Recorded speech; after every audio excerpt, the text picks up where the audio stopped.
After 5 years, may bago na akong phone.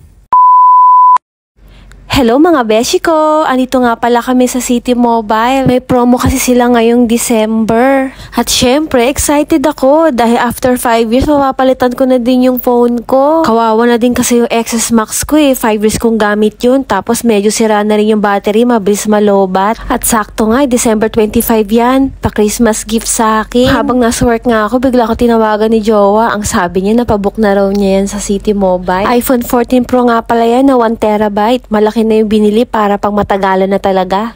At ako na nga yung pinagbilang ni Jowa, bayaran ko na daw. Kaya na nga, feel ko pa magbilang kasi mag-goodbye na ako sa pera. Yung promo nga pala nila ngayon, yung presyo niyan, yung iPhone 14 Pro na 1 terabyte ay $1,739.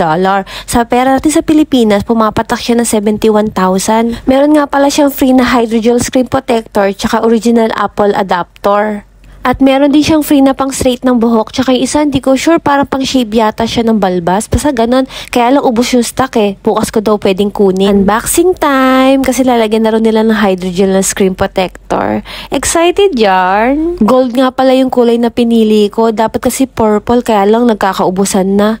Stop na daw yung production kasi nga meron ng iPhone 15. Pagkabukas ko nga niya, na-amaze ako. Maganda rin pala yung kulay gold. Sa totoo lang, kinikilig-kilig pa nga ako ng mga time na yan Sa bahay ko na nga lang din yan i-activate kasi anong oras na rin yan, pasara na din sila.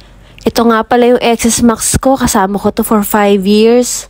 Okay na okay pa nga sana to kung hindi lang sira yung battery. So kapag nalipat ko na lahat yung files dito, ibebenta namin to. Gusto ko nga sana tempered glass, ayoko ng hydrogel, kaya lang hindi daw pwede palitan. Sayang naman, kaya pinalagay ko na lang din. Yehey! May isa na namang batang masaya, piling bata. Pag uwi nga sa bahay, ayan, sinet up na namin. Nilagyan din namin ng sticker para hindi magka-scratch yung gilid. Kasi minsan yung casing nakaka-scratch din siya Tsaka nga pala mga beshi ko, pasensya na kayo sa voiceover ko. Meron kasi akong sipon, kakagaling ko lang kasi from COVID. Kaya nga anong petsa na, December 25 ko to binili, pero ngayon ko lang siya na voiceover. O diba, ang ganda niya na. Ang cute-cute. Kulang na lang ng camera lens, bibilang ko na lang siya bukas. Ayan nga, nililipat ko na yung mga files ko. Medyo matagal nga kaya iwan ko na lang to overnight. At ito na nga mga beshi ko, nalagyan ko na siya ng camera lens. At nakuha ko na rin pala yung mga freebies niya. Pang plancha ng buhok, tapos ito pala, pang trim pala to sa may buhok sa ilong. Pero hindi ko naman to mga gamit kasi meron na ako mga ganito. Siguro ibebenta ko na lang or kaya uwi ko na lang ng Pilipinas. So, ayun lang. Tapos na. Bye!